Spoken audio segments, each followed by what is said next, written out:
Après la littérature, le sport et la montagne avec Sergueï Ashvandon qui était notre invité tout à l'heure, que vous retrouvez, je vous rappelle, en podcast et en image sur le site mlemedia.ch. On va parler cinéma, évidemment, dans quelques instants. J'accueille avant cela Thomas Lécuyer, notre chroniqueur. Bonjour Thomas. Bonjour Philippe. Merci d'être avec nous.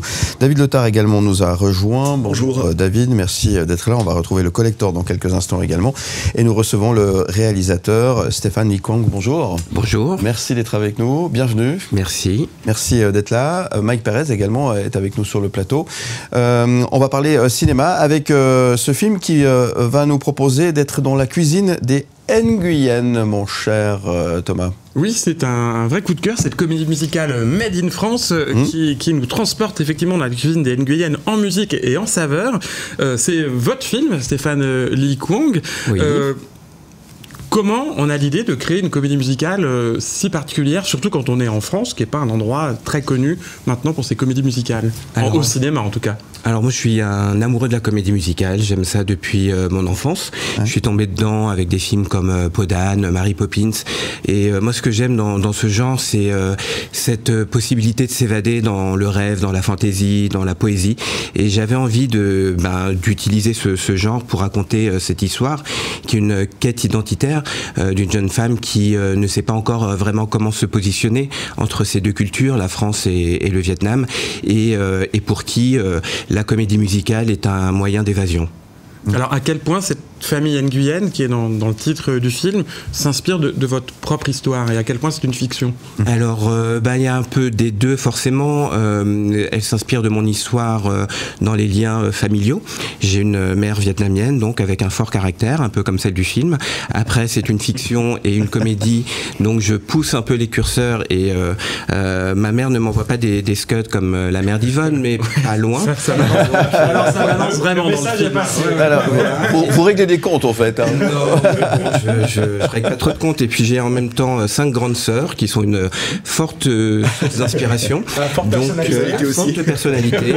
D'habitude je le dis, là mais voilà, et en fait parfois j'aime bien raconter qu'il me suffit d'ouvrir les yeux et les oreilles lors d'un repas familial pour écrire des scénarios. Alors c'est votre premier long métrage, hein. Vous avez une riche expérience de mise en scène au théâtre, vous avez aussi signé plusieurs courts-métrages.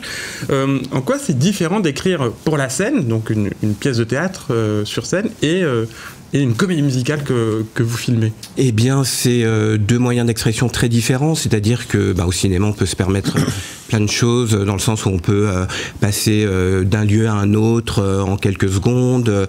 Au théâtre, on a d'autres avantages. On peut s'adresser au public parfois, si la forme nous le permet et s'y prête.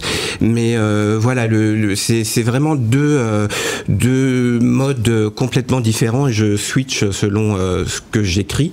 Mais le cinéma, c'est ma première passion. J'ai fait des études de cinéma, j'ai fait un détour long et heureux vers le théâtre, mais revenir au cinéma, c'est vraiment la forme d'expression qui me convient le plus en termes d'écriture, mais aussi de réalisation.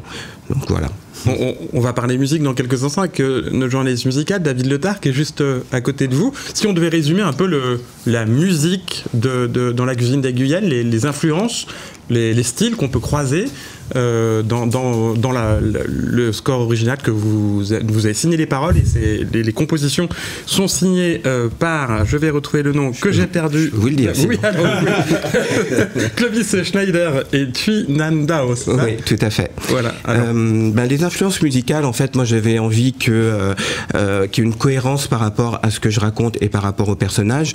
Donc Yvonne, le personnage principal, elle a été nourrie à la comédie musicale, et notamment hollywoodienne. Donc quand on va être avec elle, on va être beaucoup plus dans un esprit jazz, big band, Broadway.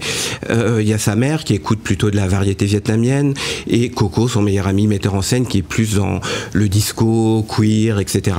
Et ces influences vont aussi se mélanger au fur et à mesure que Yvonne va embrasser, accepter toutes les facettes de sa personnalité.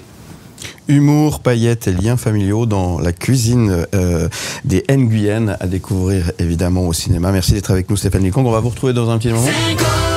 De retour sur le plateau avec notre invité Stéphane Ligouan. Merci d'être là. On rappelle que votre film sort aujourd'hui dans les salles obscures en Suisse romande, dans la cuisine des Nguyen. C'est le coup de cœur cinéma de Thomas Lécuyer qui est avec nous sur le plateau. Il y a aussi David Letard qui est avec nous, Mike Pérez et Carnet Noir pour commencer cette troisième partie de Moraxenko avec, on a appris ce matin la disparition de Nicole Croisy, David Letard. Oui, connue pour avoir interprété le célèbre Dabadabada d'un homme et une femme. Elle est décédée à 88 ans, on vient de l'apprendre. Passionnée de jazz et de comédie musicale, elle a marqué les années 70 avec des titres tels que Parlez-moi de lui et Une femme avec toi. Sa carrière a décollé grâce à sa rencontre avec Francis Lay, qui l'a emmené à interpréter la musique du film de Claude Lelouch. Un succès que lui a valu un disque d'or même aux États-Unis. C'est une première pour une Française. Très jeune, elle avait commencé sa carrière dans le mime et le spectacle à Saint-Germain-des-Prés avant de s'envoler pour les États-Unis où elle animait la revue des Folies Bergères. Elle s'était également tournée vers le théâtre dans les années 2000. Elle s'est fait ensuite un peu plus discrète. Elle avait un attachement pour la Suisse avec une participation dans de nombreuses émissions et également en se produisant dans de nombreux concerts. Hommage à cette voix d'or. Ouais, effectivement, on a tous cette mélodie qui chantonne en nous, ce Shabadabada. C'était une influence aussi pour vous qui êtes fan de comédie musicale? Oui, Nicole Croisy, j'avais eu la chance de l'interviewer parce que j'ai été aussi journaliste spécialisé en comédie musicale et c'est vrai qu'elle a joué dans pas mal de spectacles au début dans les années 70 et plus récemment dans les années 2000 et j'ai eu la chance de la voir sur scène et c'est une artiste géniale. Voilà, donc on lui rend hommage ce matin, bien évidemment, cette grande artiste qui nous a quittés. Merci David Letard pour cet hommage. Retour dans la cuisine des Nguyen avec Stéphane Ligouan qui est avec nous ce matin. Et cette très belle comédie musicale, très drôle et pleine d'énergie, nous permet aussi de découvrir la communauté franco-vietnamienne, une communauté qu'on ne connaît pas trop finalement. Puis il y a aussi un aspect générationnel.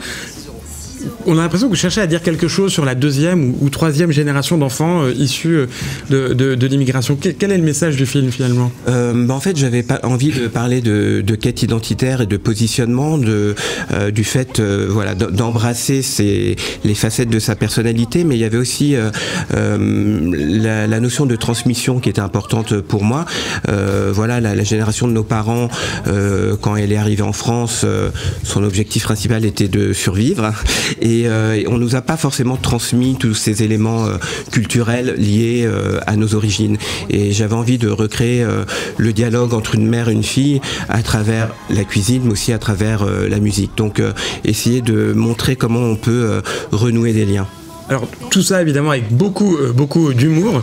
Vous avez notamment deux rôles incroyables qui sont la mère et la tante qui tiennent ce restaurant et vous vous permettez de rire des clichés mais des deux côtés. Ça y est, vous amusez des clichés que les Français notamment ont sur les Vietnamiens et vice versa. Vous faites dire à un moment que les Français croient que les Vietnamiens ne savent faire que des nems parce qu'en fait les Vietnamiens croient que les Français n'aiment que les nems alors que c'est vrai en même temps.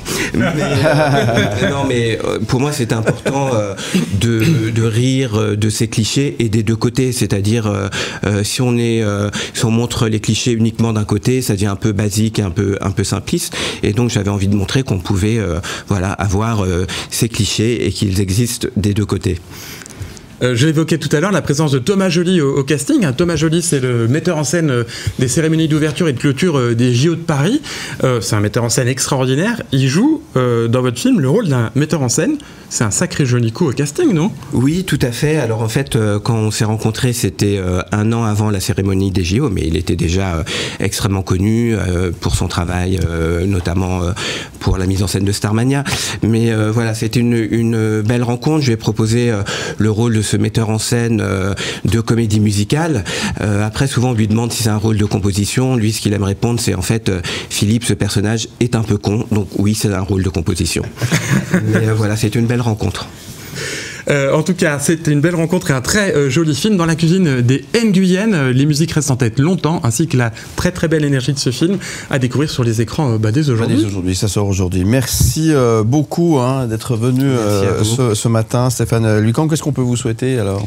Eh bien, que le public suisse vienne voir le film, et puis voilà, ce serait déjà super. Bon, vous souhaitez un plein succès en tous les cas. Merci d'avoir été avec nous ce matin. J'espère que vous avez passé un bon moment. On vous retrouve quoi qu'il en soit en podcast et en image sur le site mlemedia.ch.